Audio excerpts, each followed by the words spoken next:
Meus irmãos, nós damos continuidade a este culto de adoração ao nosso Deus. Nós já cantamos, já confessamos nossos pecados, ouviremos a palavra do Senhor, depois cantaremos novamente, entregaremos nossos dízimos, porque o Senhor tem edificado a sua igreja, o Senhor tem edificado para si um povo. Nossa mensagem nessa manhã está em 1 Pedro, capítulo 2, a partir do versículo 1. Abra sua Bíblia, primeira epístola de Pedro, capítulo 2, a partir do versículo 1. Nosso guia de pregação, na página 180, tem um espaço para anotação dos principais pontos da mensagem, aplicações, aquilo que surgir talvez de dúvida e que você pode consultar os pastores para tirarem essas dúvidas. Nós temos focado muito no sermão de domingo, inclusive em nossos pequenos grupos, estudando parte do texto que é pregado no domingo, na semana que antecede. 1 Pedro, capítulo 2, do versículo 1 até o versículo 10, tem um retrato impressionante daquilo que é a igreja, o povo de Deus, e eu convido você a acompanhar a leitura. Portanto, abandonem toda maldade, todo engano, hipocrisia e inveja, bem como todo tipo de maledicência. Como crianças recém-nascidas, desejem o genuíno leite espiritual, para que por ele lhes seja dado crescimento para a salvação, se é que vocês já têm a experiência de que o Senhor é bondoso. Chegando-se a ele, a pedra que vive, rejeitada, sim, pelos homens, mas para com Deus eleita e preciosa. Também vocês, como pedras que vivem, são edificados casa espiritual para serem sacerdócio santo, a fim de oferecerem sacrifícios espirituais agradáveis a Deus por meio de Jesus Cristo. Pois isso está na Escritura. Eis que ponho em Sião uma pedra angular, eleita e preciosa, e quem nela crer não será envergonhado. Portanto, para vocês os que creem, esta pedra é preciosa, mas para os descrentes, a pedra que os construtores rejeitaram, essa veio a ser a pedra angular, e pedra de tropeço e rocha de ofensa. São estes os que tropeçam na palavra, sendo desobedientes para o que também foram destinados.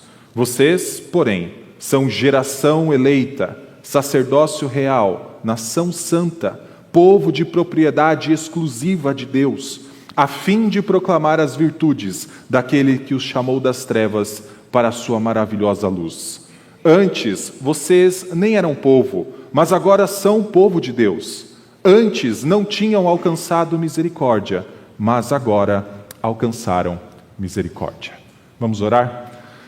Senhor Deus, nós somos gratos porque o Senhor está edificando um povo para si. O Senhor tem chamado pessoas mediante a fé em Cristo Jesus, para que por meio delas, ó Pai, o Senhor seja glorificado, suas virtudes sejam anunciadas, e este povo, ó Pai, cresça mais e mais à medida da semelhança de Cristo. Por isso, ó Pai, uma vez que o Senhor é quem nos edifica, pedimos que o Senhor ilumine Tua palavra, nossa fonte de alimento, nossa luz em nosso coração, para que assim cresçamos mais e mais. Essa é a nossa oração no nome de Cristo. Amém. Meus irmãos, até aqui, nesta que é a última mensagem da primeira série que prego neste ano, nós vimos como o Senhor tem diversos atos redentores e fez diversos atos redentores ao longo da história em favor do seu povo. Desde quando estudamos a respeito de Adão e Eva, nós vimos que esse casal que foi expulso do jardim por causa do seu pecado, não saiu, vamos dizer assim, de mãos vazias, mas saiu com a esperança, como portadores de uma promessa, de que um dia o Senhor os livraria do mal. Falamos a respeito da família patriarcal, falamos a respeito do povo de Deus no Antigo Testamento, Israel, de um remanescente quando Israel acabou se desviando, até que tudo isso nos conduziu a chegar à pessoa de Cristo. E como todos os atos redentores do Senhor na história, registrados no Antigo Testamento, apontavam exclusivamente para a cruz, onde nossos pecados foram perdoados, ou como a linguagem de Miqueias diz, foram lançados nas profundezas do mar. Nossa dívida ali foi cancelada, nós não temos mais culpa diante de Deus, por causa da fé em Cristo Jesus. O nosso texto nos coloca então no cenário depois da cruz de Cristo. Para aqueles que creem no sacrifício de Cristo, na sua ressurreição, o que é esperado da sua vida? A igreja que o Senhor comprou com o sangue de Cristo, o que o Senhor espera? Quando a gente olha para este texto de Pedro, ele nos mostra que uma vez que nós já experimentamos, uma vez que nós já provamos da bondade do Senhor, o Senhor espera que sejamos pelo menos como 3 coisas. Como uma criança recém-nascida, nós vamos ver isso do versículo 1 até o versículo 3. Como pedras que vivem, do versículo 4 até o versículo 8. E como um reino de sacerdotes. Uma vez que nós já provamos da bondade do Senhor, é esperado que nós experimentemos ainda mais, até que um dia nossa alegria e prazer estejam completamente e somente nele. Uma vez que já experimentamos dessa bondade, nós precisamos pensar o que também nos faz fugir dela. Muitas vezes nós nos apegamos a coisas que, ao invés de nós experimentarmos daquilo que é bom, nós preferimos voltar para aquilo que é mal. Por quê? Uma vez que já tivemos um gosto, uma vez que já tivemos a amostra da bondade do Senhor, por que ainda lutamos em não experimentar mais e mais disso? Se Cristo é bom para conosco, porque muitas vezes parecemos viver como se ainda o nosso velho homem nos dominasse. Quando a gente olha para este texto de Pedro, ele tem uma perspectiva completamente diferente. Ele diz que uma vez que nós já somos povo de Deus, uma vez que nós somos essa igreja que ele vai retratar ao longo destes 10 versículos, nós devemos desejar mais, experimentar da bondade de Deus e proclamar as virtudes de Deus. Por isso, do versículo 1 até o versículo 3, a primeira coisa que ele nos diz é: se vocês já provaram da bondade de Deus, sejam como crianças recém-nascidas. É isso que está no versículo 2. Como crianças recém-nascidas, desejem o genuíno leite espiritual, para que por ele lhes seja dado o crescimento para a salvação. Esta é a única ordem do nosso texto ao longo dos 10 versículos. Que sejamos como crianças recém-nascidas, desejando um genuíno leite espiritual. Quando a gente pensa na ideia de crianças recém-nascidas, nós não devemos ter em mente que Pedro estivesse pensando em pessoas novas na fé. Aqueles que começaram a caminhar agora, se converteram há pouco tempo, estão ainda experimentando aquilo que é elementar, aquilo que é básico. Pedro parece ter uma outra coisa em mente. Mais do que olhar para a juventude da fé, Pedro está olhando para o desejo da fé. Uma vez que uma nova vida, como crianças recém-nascidas, foi dada ao povo de Deus, o desejo deles é tão intenso como uma criança recém-nascida deseja pelo leite materno. Uma vez que eles já experimentaram algumas coisas da bondade do Senhor, já experimentaram especificamente a salvação, o perdão de pecados, é esperado que o desejo deles seja por mais coisas como essa. Então Pedro nos coloca com a seguinte imagem: sejam como crianças recém-nascidas que desejam ardentemente o genuíno leite espiritual. Eu não imagino que uma criança de colo pare e pense dizendo assim: eu estou com fome e eu quero me alimentar. Mas todos os sinais que ela emite, a agitação, o choro, mostram para os pais que ela precisa ser alimentada. Nós que já experimentamos, por isso do versículo 3, se é que vocês já experimentaram que o Senhor é bondoso, devemos desejar mais e mais disso que é puro, disso que é genuíno, disso que é espiritual. E por que nós podemos desejar mais e mais disso? Por aquilo que está no capítulo 1, versículo 18 e 19. Quando a gente olha para o capítulo 2, começa dizendo: portanto, desejem o genuíno leite espiritual. Algo foi dito antes que nos mostra que nós podemos desejar, podemos ter uma atitude diferente em relação àquilo que é posto diante de nós. No versículo 18 e versículo 19, é dito que nós fomos comprados, resgatados pelo precioso sangue de Cristo. Uma vez que fomos comprados, resgatados pelo precioso sangue de Cristo, desejem o genuíno leite espiritual. Versículo 23 fala: uma vez que nós fomos regenerados, não de semente corruptível, mas da incorruptível semente que é a palavra de Deus, desejem o genuíno leite espiritual. Pedro nos mostra que nós temos a condição de desejar coisas que são puras e espirituais. Pedro nos coloca numa situação em que nós temos a condição necessária e intimamente relacionado com o desejo por coisas que são genuínas, espirituais, que ele usa a ideia de um leite, ele coloca na outra ponta a ideia de que nós não precisamos mais desejar aquilo que é carnal e passageiro, ou impuro. Versículo 1 fala: uma vez que vocês foram regenerados, uma vez que vocês foram resgatados, então abandonem toda maldade, toda hipocrisia, toda inveja e todo tipo de maledicência. Não é mais necessário que vocês vivam apegados a essas coisas, abandonar a ideia, vocês podem colocar de lado, vocês podem se ver livres disso. Não há mais a obrigação, vocês não estão mais debaixo do domínio do pecado. Nós, como povo de Deus, não precisamos mais servir exclusivamente ao pecado. Por quê? Porque fomos resgatados, porque fomos regenerados, uma nova vida, como de crianças recém-nascidas, foi dada a nós. Abandonem. Abandonem isso que mostra que o nosso apego é como a frase final do texto que nós lemos a respeito de Pedro. Ao invés de cogitarmos das coisas de Deus, as coisas que fazem a gente cogitar de tudo aquilo que é dos homens. Veja que as palavras dão a ideia de coisas que nós mostramos às outras pessoas ou desejamos que as outras pessoas tenham. Inveja, então nós cobiçamos algo de outros. Maledicência, falamos algo de outros. Hipocrisia, tentamos mostrar para outros o que nós muitas vezes não somos. O que nos leva a isso? Se não ainda neste cenário em que lutamos com o nosso velho homem, se não ainda que nós estamos apegados a algumas coisas, mesmo quando nós deveríamos estar desejosos exclusivamente daquilo que é puro e espiritual. Primeira coisa então que Pedro nos mostra, como crianças recém-nascidas, como pessoas que têm uma nova vida em Cristo Jesus, nós podemos deixar de lado algumas coisas e então nos apegar a outras. Quando a gente olha para essa ideia de desejar o genuíno leite espiritual, aqui Pedro não deixa claro o que seria este leite espiritual. Ele não é explícito em dizer, desejem tal coisa, desejem isso. Muitos estudiosos vão olhar para essa ideia do desejo por um leite espiritual e lembrar que em vários momentos a Bíblia se refere a ela mesma como leite.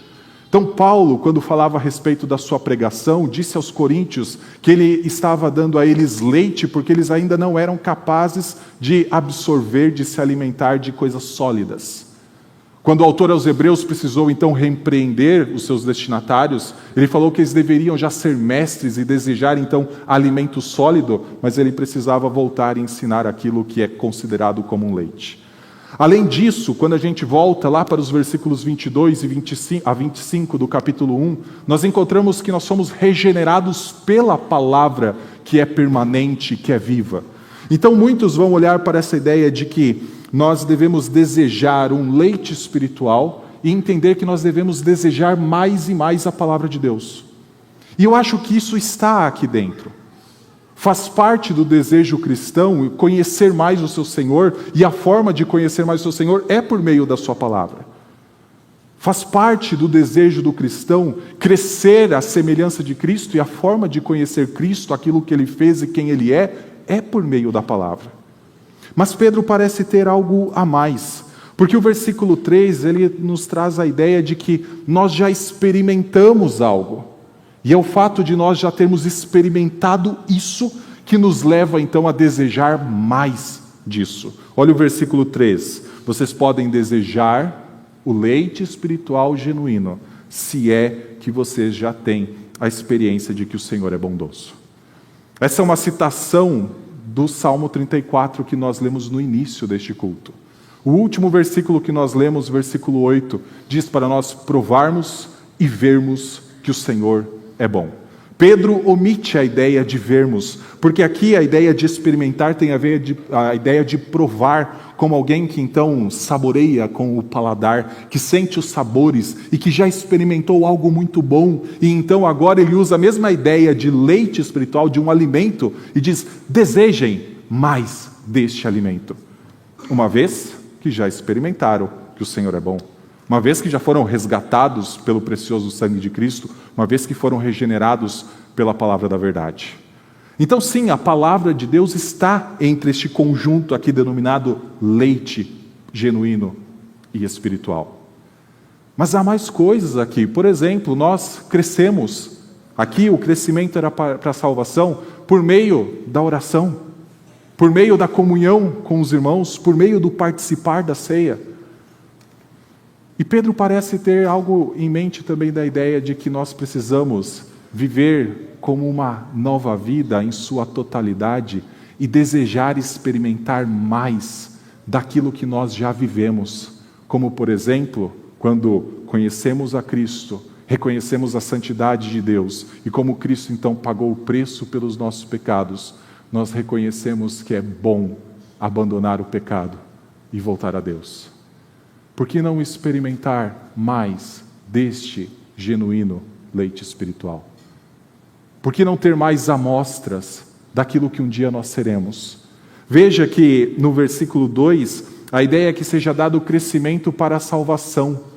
Nós poderemos muitas vezes ficar na mente, mas nós já não fomos salvos em Cristo Jesus quando nossos pecados foram perdoados, quando então o Senhor nos chamou para si e nós cremos que Cristo é o nosso Salvador e Senhor, ali nós não fomos salvos? Sim, mas Pedro, ao longo de toda a sua epístola, tem em mente o último dia, onde então nossa salvação será completada, onde então nós não pecaremos mais, onde então nós não choraremos mais, não haverá mais luto, não haverá mais absolutamente nada.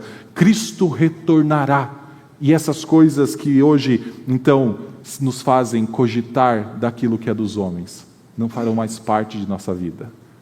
O que Pedro nos diz é o seguinte: por que não desejar mais disso agora? Já tivemos o gosto inicial, já tivemos a amostra inicial. Por que não buscar ter isso a cada dia? Por que não experimentar ter disso mais e mais? Vencer o pecado, ser tentado, vencer a tentação e então louvar ao Senhor, porque o Senhor nos fez passar por mais uma prova. Uma amostra. Por que não ter mais um pouco disso, que é um sinal da eternidade que já habita em nós? Aqui eu trago a nossa primeira aplicação. Porque muitas vezes nós, que já fomos resgatados pelo sangue de Cristo, regenerados pela palavra, e que já provamos aquilo que é bom. E é muito interessante que há um jogo de palavras no grego, dizendo, onde fala, vocês que já provaram que o Senhor é bom, já experimentaram que o Senhor é bom. No grego é, vocês que já experimentaram que o Senhor é Crestos. Um jogo de palavra com Cristo. Vocês já experimentaram que o Senhor é Cristo. Porque muitas vezes que nós já experimentamos que Cristo é bom, muitas vezes queremos voltar a viver como se ainda o velho homem nos dominasse. Quais são os prazeres que ainda temos e que não se coadunam e que não fazem jus à eternidade que nos está proposta, àquilo que nós já experimentamos e àquilo que nós somos chamados a experimentar mais e mais? Eu lembro de uma imagem que talvez muitos nós tivemos quando eu era criança e ia para o supermercado, encontrava então em alguma seção do supermercado alguém distribuindo algumas amostras de um produto, de um alimento. Como criança eu ia lá, pegava uma vez, andava pelo mercado, dava uma volta, voltava, pegava mais uma vez, só que lá pela terceira, quarta pessoa me cortava, né? Afinal, precisa ir além. Eu não tinha a capacidade, talvez, de ir além. Mas eu queria ter um gostinho daquilo que eu gostava. Meus irmãos, o que Pedro está dizendo é o seguinte: você tem a capacidade de experimentar mais e mais daquilo que é bom. Como povo de Cristo, nós temos as condições necessárias, como igreja, de experimentar mais e mais que o Senhor é bondoso, de vencermos o pecado, de não precisarmos voltar àquelas coisas que nos lembram do lamaçal que nós somos tirados, a experimentar daquilo que é bom, daquilo que é um banquete, que por enquanto nós comemos de pouquinho em pouquinho, provamos de pouquinho em pouquinho, mas um dia nós provaremos disso para todo sempre. E esse será o nosso completo prazer e alegria. Por que não experimentar desde já mais e mais da bondade do Senhor em nossa vida? Então Pedro primeiro nos fala, uma vez que vocês provaram que o Senhor é bom, sejam como crianças recém-nascidas, tenham o desejo de experimentar mais e mais daquilo que sacia, daquilo que mata a fome, daquilo que é bom. Segundo lugar, ele nos mostra que uma vez que nós experimentamos que o Senhor é bom, nós temos que ser como pedras que vivem. Versículo 4 em diante nos coloca esta imagem. Chegando-se a ele a pedra que vive, rejeitada sim pelos homens, mas para com Deus eleita e preciosa. Também vocês, como pedras que vivem, são edificados casa espiritual para serem sacerdócio santo, a fim de oferecerem sacrifícios espirituais agradáveis a Deus, por meio de Jesus Cristo. Pois isso está na Escritura: eis que ponho em Sião uma pedra angular, eleita e preciosa, e quem nela crer não será envergonhado. Portanto, para vocês, os que creem, esta pedra é preciosa, mas para os descrentes, a pedra que os construtores rejeitaram, essa veio a ser a pedra angular, e pedra de tropeço e rocha de ofensa. São esses os que tropeçam na palavra, sendo desobedientes para o que também foram destinados. Primeira coisa que Pedro nos mostra ao dizer que nós somos pedras que vivem é mostrar que pelo menos existem duas construções. A construção da qual nós temos vários construtores e a construção da qual existe apenas um construtor, que é o próprio Deus. A primeira construção se deparou com uma pedra que para Deus é eleita e preciosa, mas os primeiros construtores rejeitaram. Há uma construção sendo feita neste mundo desde o momento em que Adão caiu e que rejeita tomar Cristo como pedra fundamental. Há construtores que entendem que construir o seu edifício, construir a sua vida, construir o seu propósito de vida, não pode incluir Cristo nessa construção. Ele foi a pedra rejeitada, como diz o versículo 4, pelos homens. Há uma construção que está sendo feita, que está sendo erguida, mas cujo destino é a perdição, cujo destino, então, é ser envergonhada. É como a Torre de Babel, que um dia tentou atingir os céus. Seus construtores queriam alcançar os céus, fazer o seu nome grande, mas acabou sendo envergonhada por Deus, pois não abraçou a promessa da pedra angular, da pedra preciosa, que é Cristo Jesus, ou o descendente da mulher, desde Gênesis 3,15. Há uma construção paralela. Há uma construção que rejeitou Cristo. Quando nós lemos João capítulo 1, é dito que Cristo veio para os seus, mas os seus o rejeitaram. Muitas pessoas buscam saciar suas vidas, alcançar os seus sonhos, buscam segurança, mas tentam fazer a sua própria forma. Tentam fazer de acordo com os seus próprios pensamentos e especificamente sem qualquer relação com um fundamento que é sólido, como construir uma casa na areia. Então baterá vento, baterá água e essa casa um dia vai cair. Mas há então a construção da qual o construtor, o arquiteto, o engenheiro, o pedreiro é o próprio Deus. E ele começa toda essa construção não a partir daquilo que nós podemos oferecer, não a partir daquilo que nós podemos fazer, não dos nossos sonhos, não dos nossos projetos, mas do grande plano redentor dele. E por isso essa construção começa com uma pedra que é fundamental e é Cristo Jesus. E essa construção então é erguida, mas pela graça de Deus, nessa construção nós somos inseridos como pedras que vivem. É muito interessante como Pedro constrói os primeiros dois versículos, aqui o 4 e o 5, dizendo: chegando-se a ele, Jesus Cristo, a pedra que vive, ele foi rejeitado pelos homens, mas para com Deus ele é a pedra eleita e preciosa. E então Pedro coloca o seguinte: também vocês, como pedras que vivem. Pedro não está apenas apontando para a ideia de que nós somos pedras vivas, como Cristo é uma pedra viva, é a pedra viva. Pedro também está apontando para a ideia de que nós somos eleitos e preciosos, como Cristo é eleito e precioso. É claro, ele como fundamento, ele como as primícias, ele como princípio de tudo isso. Mas então nós somos colocados dentro desse edifício. Nós somos ligados a Cristo. E isso nos mostra que nessa construção da qual Deus é o arquiteto, engenheiro, aquele responsável por fazer ela crescer, o nosso valor é encontrado em Cristo. Na outra construção, fadada a ser envergonhada, a não atingir os seus propósitos, nós encontramos os nossos valores onde?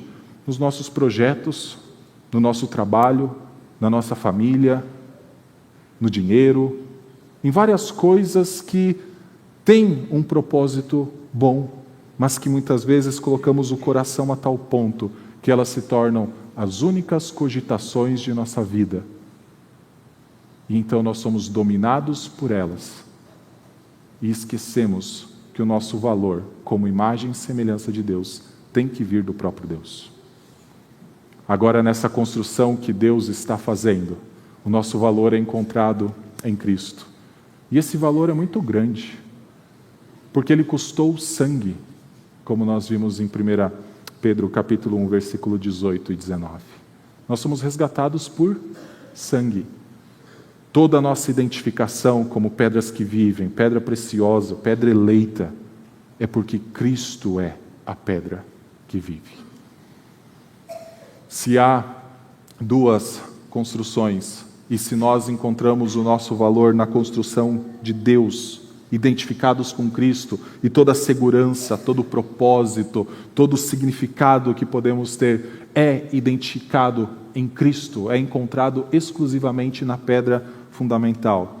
Nós precisamos saber do seguinte: uma vez que nós fomos ligados a Ele, nós também entramos no projeto em que Ele é pedra que vive para uns, eleita e preciosa, mas também pedra de tropeço para outros. Isso aqui é muito importante, principalmente pelo que os destinatários de Pedro estavam vivendo no primeiro século. No capítulo 4 vai dizer que eles começavam a estranhar um certo fogo que surgia no meio deles. Algo que eles não experimentaram antes, por isso eles estavam estranhando o que era aquilo que eles viviam.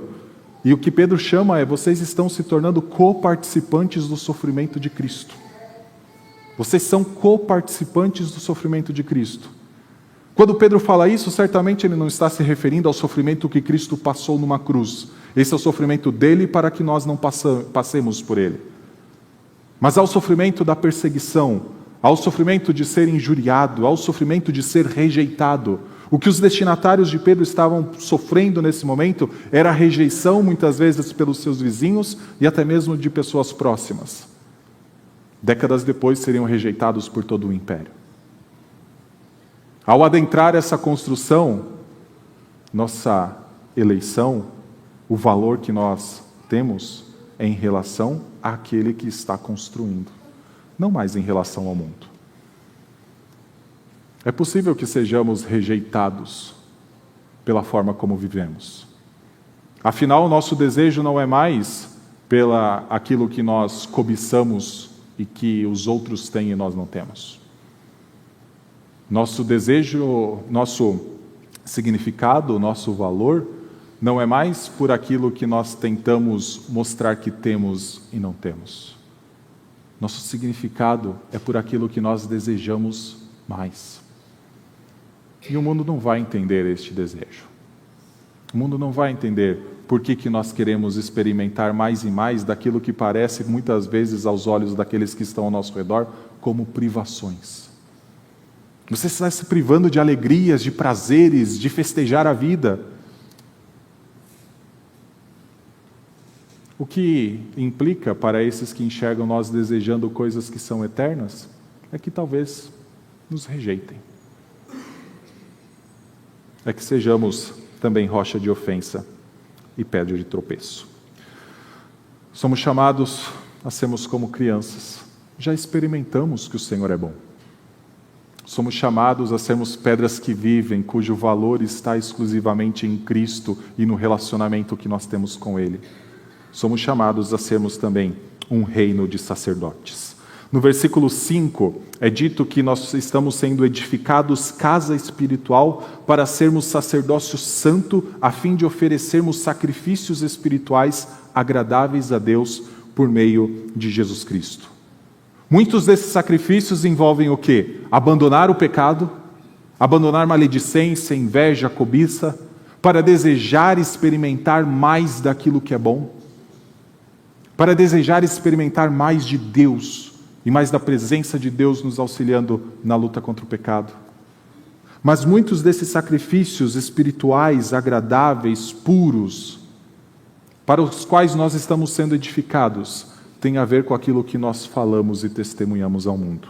Versículo 9 e 10 diz: vocês, porém, são geração eleita, sacerdócio real, nação santa, povo de propriedade exclusiva de Deus, a fim de proclamar as virtudes daquele que os chamou das trevas para a sua maravilhosa luz.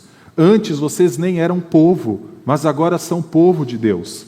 Antes não tinham alcançado misericórdia, mas agora alcançaram misericórdia. Todas as imagens, todas as comparações que Pedro faz, na verdade, todo aquilo que ele nos define como geração eleita, sacerdócio real, nação santa, povo de propriedade exclusiva de Deus, um dia foram ditas para Israel. Resgatado o povo hebreu do Egito, o Senhor os levou até a região do Monte Sinai, e então disse que eles seriam um reino de sacerdotes, que eles seriam um povo de propriedade exclusiva do Senhor. E que tudo aquilo que o Senhor fizesse no meio deles, toda a forma como o Senhor trabalhasse na vida deles, também seria de testemunho para aqueles que estavam fora. Israel naquela época, não pegou então suas sandálias, suas roupas e começou a se espalhar pelo mundo. Mas Deus queria mostrar o que Deus estava fazendo no meio do povo que Ele resgatou do império das trevas. Naquela época, o Egito, um símbolo do império das trevas. Deus queria mostrar o que Ele estava fazendo, as maravilhas que Ele estava operando e como esse povo se distinguia de todos os povos ao redor, para que esses povos perguntassem o que Deus está fazendo em Israel. Então, talvez, esses povos, de acordo com a vontade do Senhor, viessem até Israel, contemplassem esse reino de sacerdotes, esse povo de propriedade exclusiva do Senhor. E muitos, como nós vemos nas narrativas do Antigo Testamento, chegaram e ficaram. Lembre-se, por exemplo, de Ruth, moabita, que veio a Israel e ficou. Entrou até mesmo na genealogia do nosso Senhor. Raabe e tantos outros personagens que enxergavam o que o Senhor fazia no meio do seu povo. Reis de longe vieram contemplar a sabedoria de reis de Israel, especificamente de Salomão, para ver o que o Senhor fazia no meio do seu povo. Só que agora nós vivemos em outro momento da história, o momento em que Cristo Jesus, depois de ser crucificado, e então a nossa dívida ser cancelada na cruz dele, ressuscitou dentre os mortos, e antes de ascender aos céus, disse que o seu povo deveria ir por todo o mundo pregando o Evangelho. Não era apenas uma concentração, como foi no Antigo Testamento, mas agora era um avanço, era se espalhar por toda essa terra, porque toda a autoridade foi dada a Cristo nos céus e na terra. Não há reino que não será um dia sujeito aos seus pés, debaixo dos seus pés. Não há inimigo que um dia não se colocará debaixo do seu domínio. E a igreja deve avançar. E uma das coisas mais interessantes que esse povo, que somos nós, geração eleita, sacerdócio real, nação santa, povo de propriedade exclusiva de Deus, deve fazer é proclamar as virtudes daquele que os chamou das trevas para a sua maravilhosa luz. E depois ele fala o seguinte: vocês não eram povo de Deus, mas agora vocês são. Vocês não tinham alcançado misericórdia, mas agora vocês alcançaram misericórdia. A forma de nós cumprirmos este mandato do Senhor, de ver o que o Senhor está fazendo na nossa vida, é proclamando as virtudes dEle, proclamando aquilo que Ele é. E uma das coisas que nós mais temos a experiência de que o Senhor é, segundo esse texto, é que Ele é bondoso, de que Ele é misericordioso. Quantos de nós já paramos para antever alguns contextos em que podemos ser inseridos, em que precisamos testemunhar a respeito da nossa fé? Você sabe, se um dia for abordado, Pedro vai falar que nós devemos estar preparados um pouquinho mais para frente para dizer qual é a razão da nossa esperança. Você saberia dizer para uma pessoa que faz essa pergunta: por que você tem esperança? Por que você está querendo experimentar mais dessas amostras da bondade do Senhor? Você saberia dizer o porquê o Senhor é bondoso? Saberia contar a respeito do que, como o Senhor foi bondoso na sua vida? O que significa o Senhor ser bondoso para você? Às vezes a gente fica preocupado sobre, eu não sei como evangelizar, eu não sei como falar.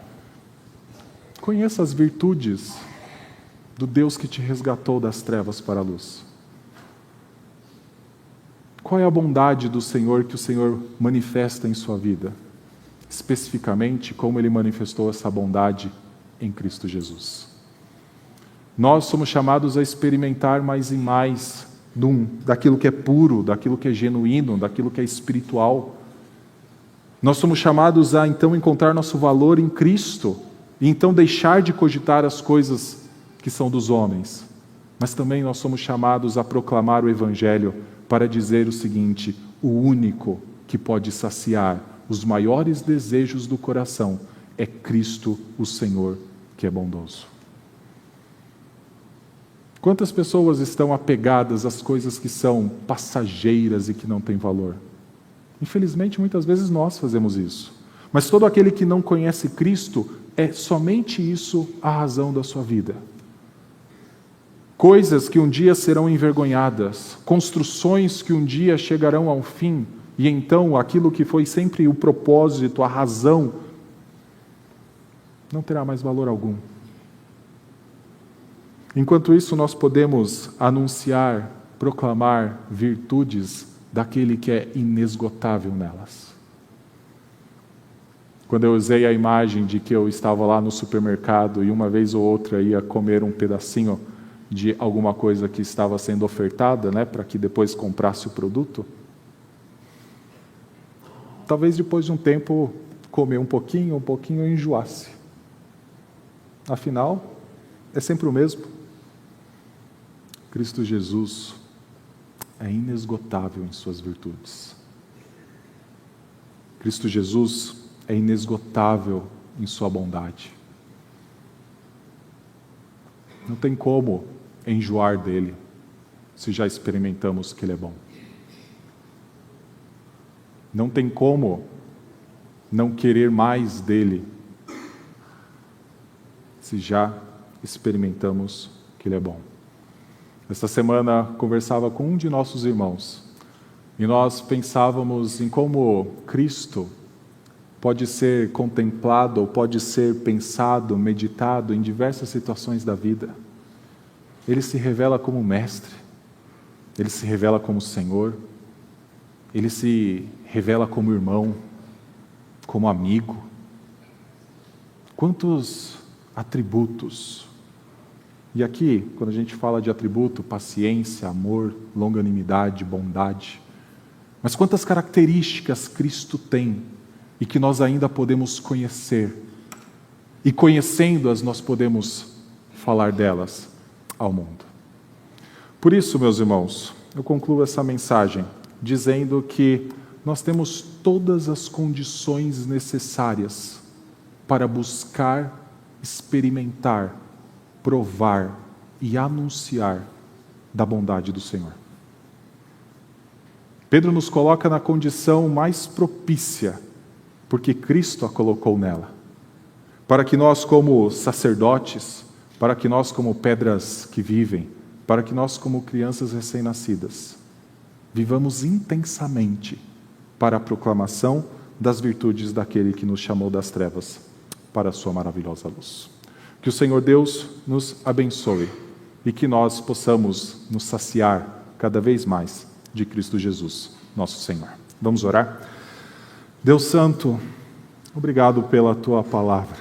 Obrigado porque ela é o alimento para as nossas mentes, para o nosso coração, para todo o nosso ser. Obrigado a Deus porque quando nós nos aproximamos dela, como fizemos nesta manhã, o Senhor faz com que cogitemos daquilo que é do alto. O Senhor nos tira de nossos pensamentos de vaidade para que pensemos a respeito de Cristo Jesus, do seu senhorio e da sua bondade. Ó Deus, permita que tenhamos mais e mais momentos como esse. Permita que tenhamos mais e mais momentos em que nos achegamos ao Senhor em oração, mais e mais momentos em que estejamos com os nossos irmãos para adorá-lo, mais e mais momentos em que a sua bondade se faz presente em nossa vida. Essa é a nossa oração, no nome santo de Cristo. Amém.